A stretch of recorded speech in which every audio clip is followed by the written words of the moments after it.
ฮัลโหลว่าจังไดพ่อลุงเอาเจ้าลงอบตติว้ายมันสิยากหยังเนาะเฮียนข่อยมี8 เสียงพ่อลุง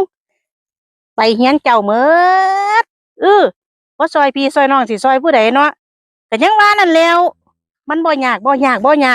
เออไปเมียไปเมิดทุกคนเลยนั่นล่ะเนาะอย่าลืมนะพ่อลุงเด้อนั่นล่ะบ่เอาพี่เอาน้องสิเอาผู้ใดเนาะบ่ยากค่าสินน้ำใจก็แล้วแต่พ่อลุงสิให้ล่ะเนาะเออนั่นล่ะส่ำนี้ล่ะเนาะพ่อลุงเนาะโอ้ยก็ต้องซอยพี่น้องเจ้าของล่ะเนาะถ้าซอยพี่น้องสิไปซอยผู้ใดเอ้าผู้ใดโทรมาอีกแล้วบัดนี้ฮัลโหลอ้าวว่าจังไดพ่อเสี่ยวโอ้